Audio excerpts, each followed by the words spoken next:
berakhirnya imperialisme klasik tidak berarti imperialisme itu berakhir.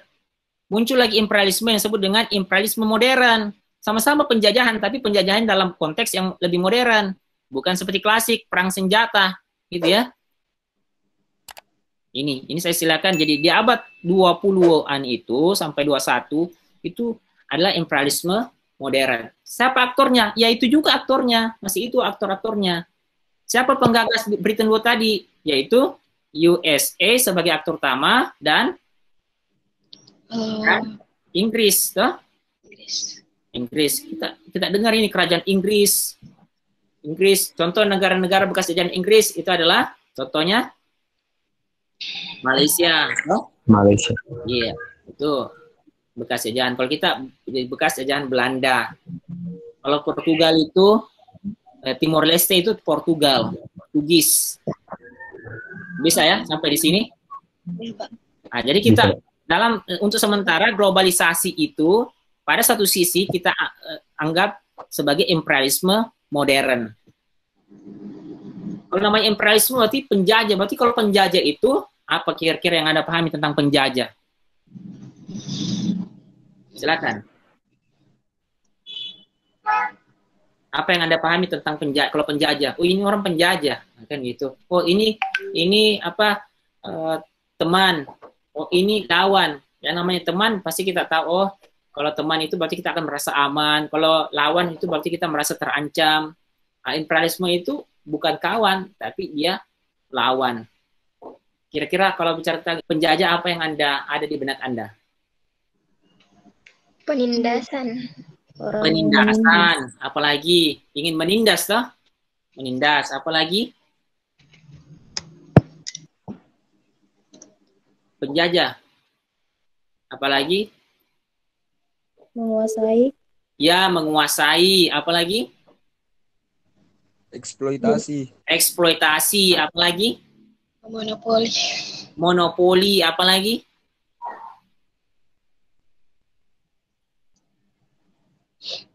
Jadi kalau bicara tentang imperialisme, anggaplah misalnya ada dua orang, toh?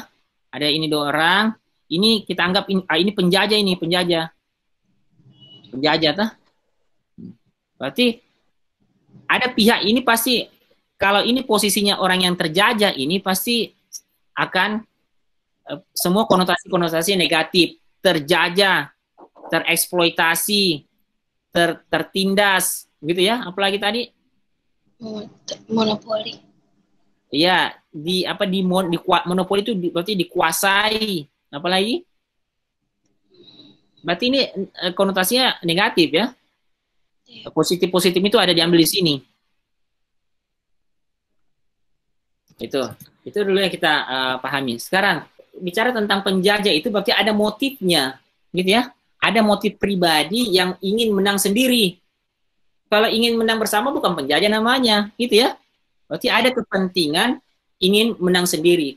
Berarti imperialisme itu berarti lahirnya tadi kesepakatan konsep Bretton Woods itu hanya modus, seakan-akan itu adalah ingin berteman, tapi di balik itu ada kepentingan atau ada maksud-maksud yang sifatnya lebih pada self interest, kepentingan diri sendiri. Oke? Sampai di sini ada yang mau tanyakan? Ya, yang menjadi pertanyaan itu apa motif di balik itu? Apa motif di balik itu? Itu yang kita mau gali. Bicara tentang ekonomi, politik, globalisasi. Jadi tidak selamanya globalisasi itu nuansanya negatif ya. Banyak juga positifnya. Tapi di balik itu kita ingin tahu apa motif. Itulah yang kita ingin gali sebagai layaknya seorang mahasiswa ekonomi pembangunan. Meskipun globalisasi itu meskipun Bretton Woods itu bubar, tapi globalisasi itu tetap berjalan. Ya. Bubarnya Bretton Woods itu pada tahun 1976. Penyebabnya ini, beberapa negara di Eropa mengalami kehancuran ekonomi sehingga tidak lagi bisa menjadi partner perdagangan Amerika Serikat. Perdagangan, namanya kita bicara tentang perdagangan internasional, berarti kita pemahamannya kita adalah win-win solution, toh? Berdagang. Tapi pertanyaan sekarang, apakah semua pedagang itu, mitra dagang itu memiliki motif yang baik. Belum tentu, tak? Resesi ekonomi dunia berlangsung besar-besaran pada periode waktu itu. Nah, tahun 1970-an itu, di situ terjadi resesi yang disebabkan oleh minyak dunia yang harga minyak dunia yang melonjak tajam. Kemudian tentang standar emas. Standar emas itu, moneter standar emas itu kemudian mulai ditinggalkan. Itu terjadi pada tahun 1970-an.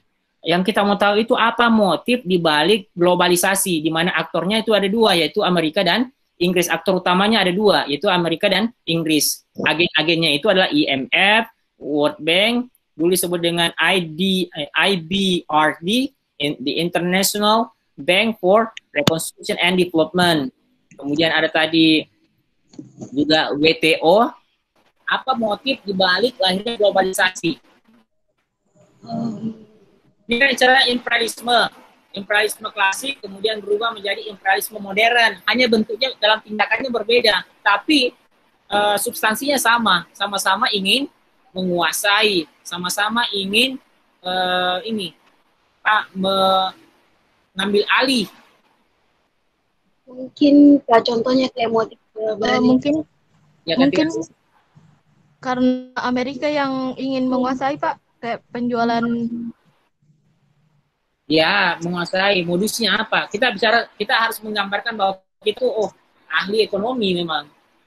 Dengan memberikan kebebasan bahwa Amerika mengatakan bahwa kita harus punya kebebasan dalam perdagangan internasional misalnya. Itu sebenarnya sebagai modusnya Amerika supaya produk-produk Amerika itu bisa masuk dengan mudah di negara-negara lain, Pak. Ya, betul sekali. Nah, ada lagi yang lain? Kalau kita bicara tentang sejarah pemikiran ekonomi itu, kita bicara gini, praklasik, kemudian masuk pada klasik, kemudian klasik, neoklasik, kemudian di sini nanti aliran moneteris. Ini arus utamanya. Merkantilisme itu ada di sini. Merkantilisme itu bagian dari praklasik. Klasik itu tokoh utamanya itu adalah Adam Smith. Nah, kemudian klasik ini nanti ada antitesanya. Antitesanya itu adalah sosialisme. Sosialisme ini antitesa, kemudian antitesa dari sosialisme itu adalah neoklasik.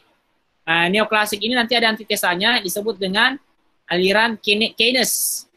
Nah, Keynes ini nanti akan berkontradiksi dengan aliran moneteris. Jadi aktor-aktornya tetap sama, klasik, neoklasik menjadi aliran moneteris, tapi neoklasik juga. Imperialisme imperialisme itu juga yang nanti akan menjadi merupakan orang yang penganut paham merkantilis. Pemikiran merkantilis nanti akan menjadi salah satu dasar dari pemikiran klasik. Berarti dia gitu ya. Nah, pembelajaran kita sebelumnya kita kenal dengan disebut dengan teori klasik dan neoklasik. Ini ya, teori klasik dan neoklasik. Salah satu teori klasik itu kita sebut dengan model Solow. Model Solow. Yang saya jelaskan tadi, materinya saya bagikan pada ekonomi pembangunan. Kenapa Anda penting pelajari itu? Model Solow. Jadi aktor imperialisme, kemudian imperialisme klasik maupun modern. Modern itu sudah menggunakan ini. Konsep-konsepnya, salah satu konsep dari Solow. Klasik itu intinya apa klasik? Klasik itu 4 pilar, ada 4 pilar dari ajaran klasik. Pertama itu adalah 4 pilar ajaran klasik. Apa? Pembagian kerja. Ya, pembagian kerja. Pembagian kerja. Apalagi? Atau spesialisasi ya, spesialisasi. Apa ada lagi, Dek? Mekanisme pasar bebas. Mekanisme pasar bebas. Apalagi yang kedua? Self property. Kok salah gitu ya, property. Artinya hak milik pribadi. Bagian kerja yang keempat itu apa? Nah, kalau kita lihat ini 4 pilarnya, mekanisme pasar bebas, ya, pasar bebas. Kemudian self property, kemudian pembagian kerja spesialisasi.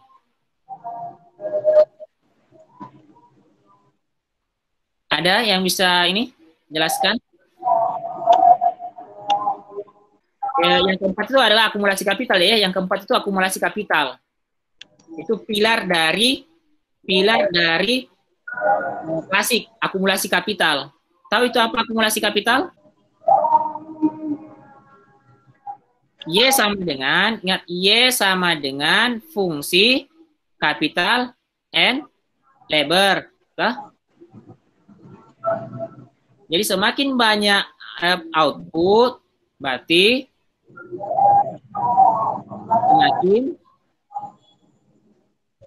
semakin makmur, tuh semakin banyak output berarti semakin baik. Output ini akan bisa bertambah ketika ada penambahan kapital dan bisa ya? Berarti ada penambahan. Kalau bicara ini tentang perubahan kapital, berarti kita menggunakan simbol perubahan itu adalah delta Y sama dengan fungsi dari delta K dan delta L. Jadi perubahan. Jadi perubahan Y bisa terjadi akibat ada perubahan kapital dan labor.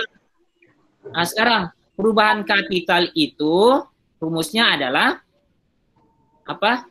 S Y kurang D kali K. Kan gitu. Sementara delta L itu rumusnya adalah N kali L. Pertumbuhan penduduk kali jumlah tenaga kerja. Perubahan K itu adalah tingkat tabungan. SY itu sama dengan S sama dengan SY, di mana S sama dengan I, kan gitu. Ini tentang akumulasi kapital. Ketika output ingin bertambah, maka harus ada penambahan kapital dan penambahan tenaga kerja. Kan itu prinsipnya. Untuk dalam pilar ekonomi klasik, bahwa salah satunya itu adalah akumulasi kapital. Tapi akumulasi kapital itu akan ada tahap di mana disebut dengan steady state. Ini. Steady. Ini pada titik A ini disebut dengan steady state. Apa itu steady state? Itu materi yang saya berikan kepada Anda tadi di ekonomi pembangunan. Apa itu steady state?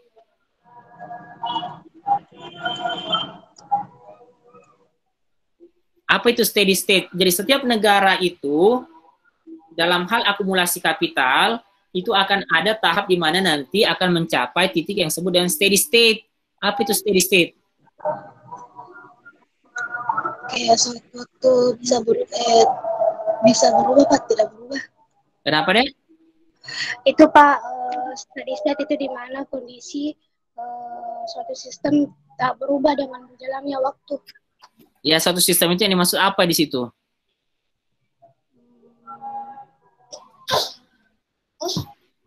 Ingat di sini ya. Delta K itu adalah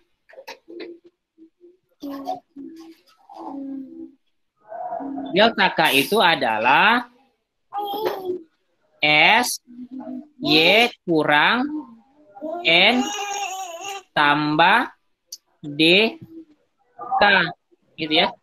Berarti perubahan kapital ini artinya perubahan stok modal itu dipengaruhi oleh besarnya tingkat tabungan dan besarnya N kali K itu apa? NK itu apa?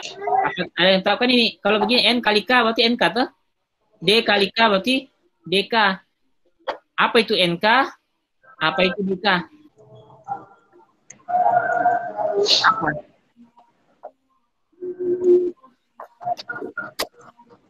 Apa itu NK? NK itu adalah tambahan stok modal akibat adanya penambahan tenaga kerja baru. DK itu adalah depresiasi.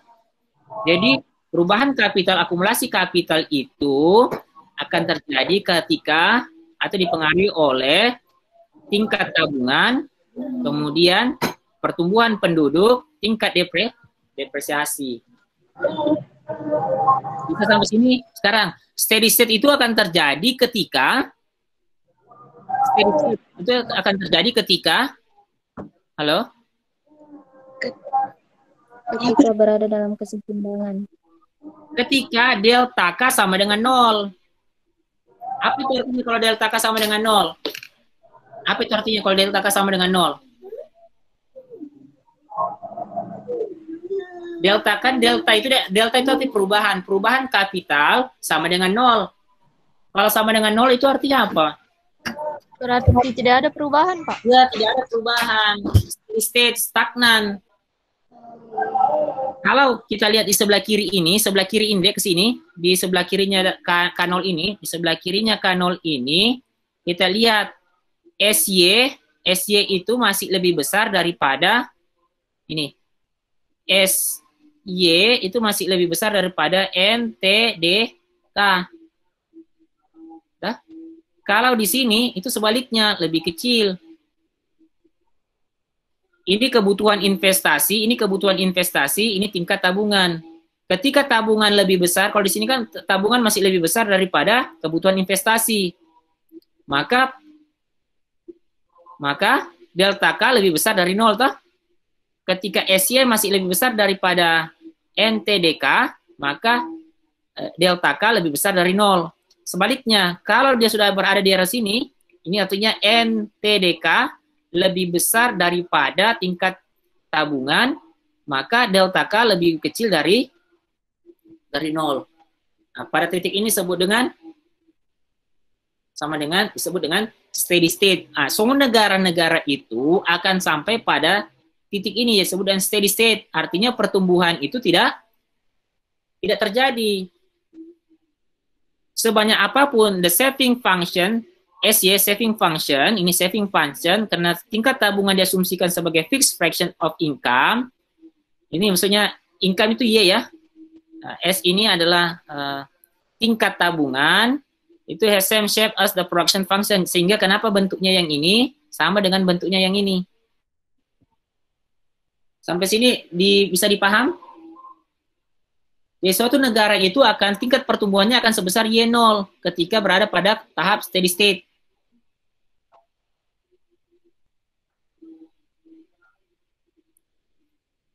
Nah, tapi ketika tingkat tabungan bergerak,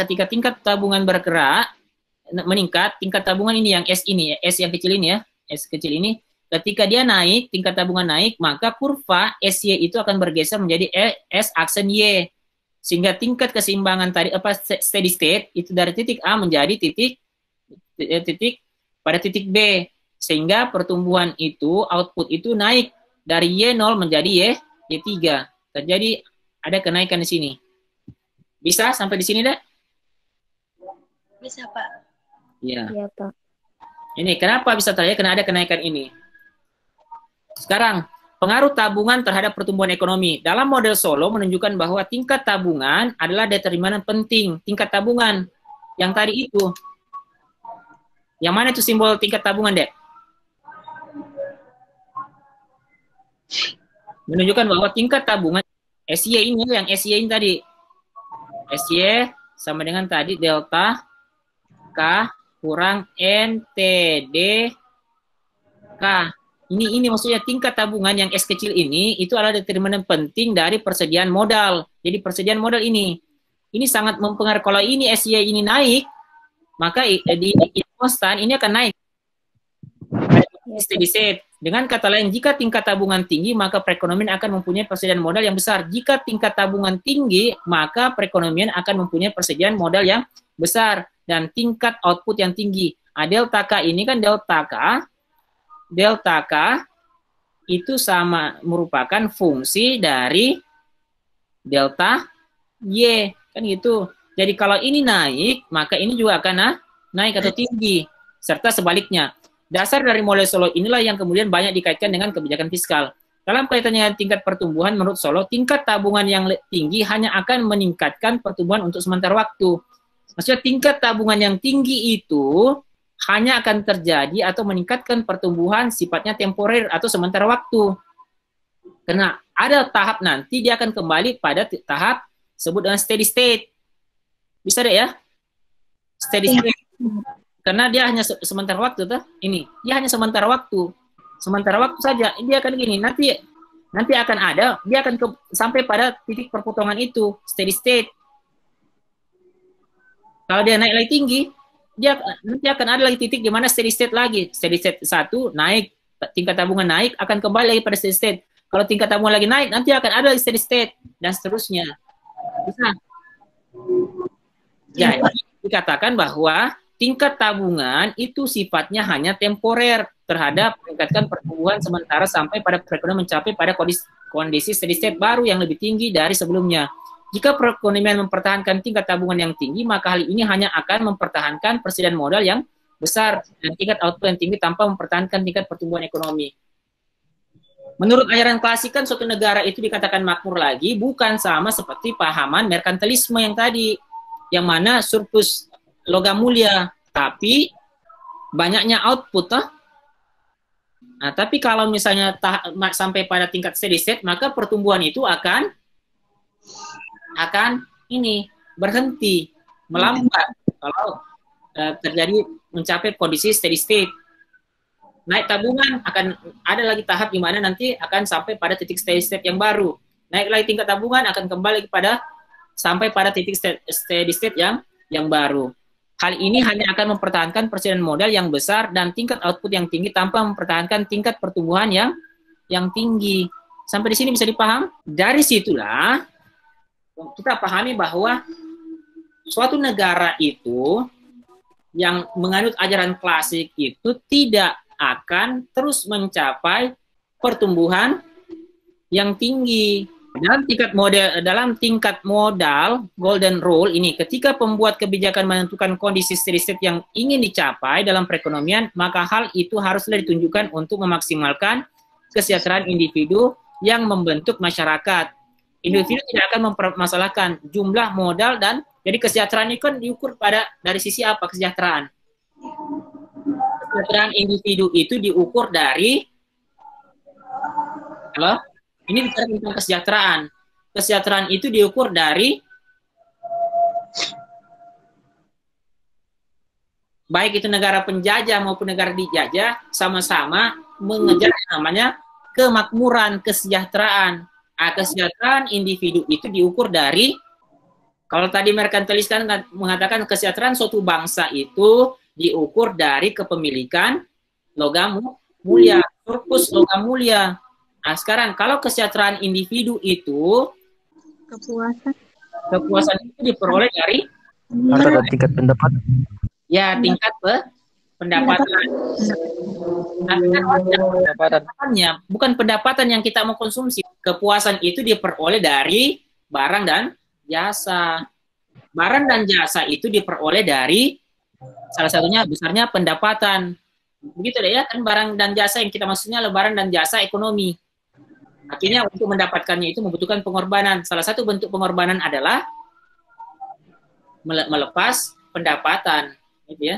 Dengan banyaknya modal, ini individu tidak akan mempermasalahkan jumlah modal dalam perekonomian atau jumlah output yang dihasilkan. Individu hanya akan peduli pada jumlah barang dan jasa yang dapat mereka konsumsi. Jadi tingkat kesejahteraan individu itu ditentukan dari tingkat konsumsi. Bisa? Ya Pak. tingkat konsumsi, yaitu C. Ingat itu C, tapi C itu harus C0 tambah M, P, C, Y, disposable. Udah? Pendapatan. Y, ingat itu Y sama dengan Y disposable sama dengan Y kurang tax pajak. Pajak. Nah, ingat ini Y ini diperoleh dari mana? Y sama dengan fungsi capital and labor. Berarti kalau mau besar Y-nya harus besar kapitalnya tuh. Supaya Y disposable-nya juga besar. Kalau Y disposable besar maka konsumsi juga akan tinggi. Ini yang ingin dicapai oleh suatu bangsa atau suatu negara. Nah, untuk mendapatkan Y ini, suatu negara itu dalam pahaman klasik itu akan mencapai titik yang disebut dengan steady state. Bisa. Delta K itu sama dengan SY kurang N tambah DK. Meskipun tingkat tabungan itu tinggi, akan ada masa tahap di mana delta K itu sudah akan sama dengan 0.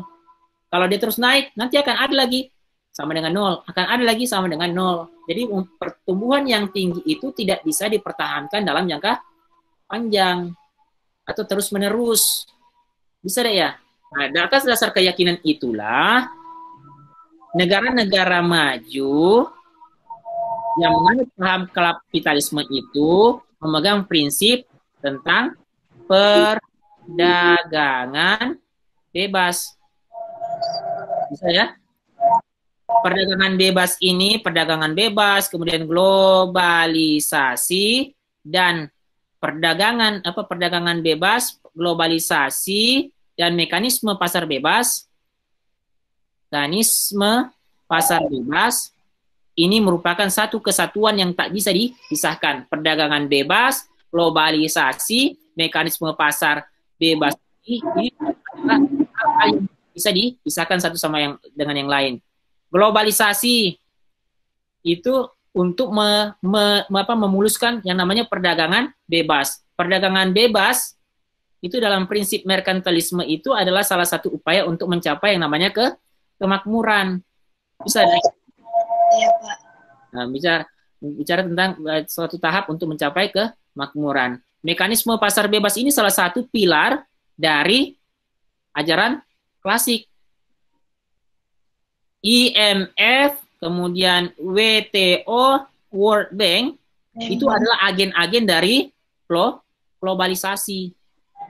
Nah, jadi pertanyaan sekarang, globalisasi itu baik untuk siapa, buruk untuk siapa? Ini pertanyaan closing kita ya. Jadi globalisasi itu baik untuk siapa, buruk untuk siapa? Globalisasi itu selalu beriringan dengan westernisasi. Globalisasi itu selalu beriringan dengan westernisasi. Budaya kebarat-baratan. Jadi kita tidak mungkin orang yang makan nasi itu tidak mungkin akan memiliki mindset untuk mengkonsumsi gandum kalau dia tidak dicekoki budaya makan gandum. Bisa ya? Bisa dipaham, Dek? Iya, Pak. Jadi gandum atau bahan olahan gandum itu tidak akan laku di pasar domestik Indonesia kalau misalnya orang Indonesia tidak terbiasa dengan makan olahan gandum. Jadi caranya adalah supaya bisa perdagangan bebas ini dalam hal komoditas gandum itu bisa laku di pasar domestik Indonesia misalnya, maka dicekoki dulu mindset kita bahwa orang yang makan gandum itu lebih baik daripada makan beras. Sehingga kalau kita makan nasi, kita tidak selfie. Tapi kalau kita makan Pizza Hut, kalau kita makan spaghetti, kita selfie dulu baru makan. Karena mau dibilang naik kelas, kita naik kelas. Iya, Pak. Kalau Anda dengarnya dangdut, dianggap tidak modern. Maka yang modern itu yang mana? Yang dengar lagu-lagu barat tuh, pop. Barat gitu, Pak. Kalau K-pop itu kan sebenarnya budaya barat juga sebenarnya. Hanya boleh dikatakan baratnya Asia itu adalah Korea K-pop. Bisa. Jadi globalisasi itu tidak akan maksimal tanpa adanya westernisasi. Westernisasi itu sebenarnya membudayakan budaya. Jadi kita diubah pola budaya kita yang dulu makan nasi diubah menjadi pola makan gandum. Jadi orang katakan orang yang lebih baik itu ketika makan gandum dibanding ketika makan nasi. Begitu ya. Pakai baju bikini itu jauh lebih mulia derajatnya daripada yang pakai baju misalnya yang terusan. Itu kenapa? Karena kita budaya barat. Jadi dengar musik-musik musik-musik barat itu, lagu pop-pop itu jauh lebih tinggi derajatnya daripada mendengarkan dangdut. Begitu deh. Apalagi keroncong. Bisa deh ya? Iya, Pak. Nah, itu tentang globalisasi. Di sisi lain, globalisasi itu juga memiliki kelebihan-kelebihan. Salah satunya itu adalah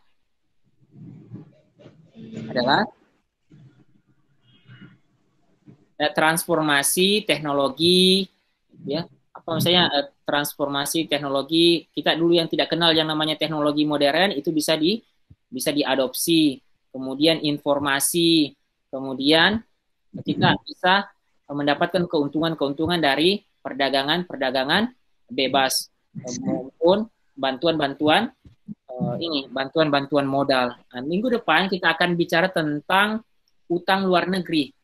Sudah dijelaskan oleh Pak Alam ya, utang luar negeri deh. Belum? Halo? Utang luar negeri. Itu nanti ya kelanjutan dari ini. Saya pesan kepada Anda sebagai closing class kita, kembali pelajari tentang video dan materi yang saya berikan itu di ekonomi pembangunan. Kenapa? Karena itu sangat relevan dengan apa yang akan kita bahas pada mata kuliah ekonomi politik hari ini dan berikutnya. Oke, saya rasa cukup pertemuan kita. Sudah lumayan, ini sudah hampir jam 4.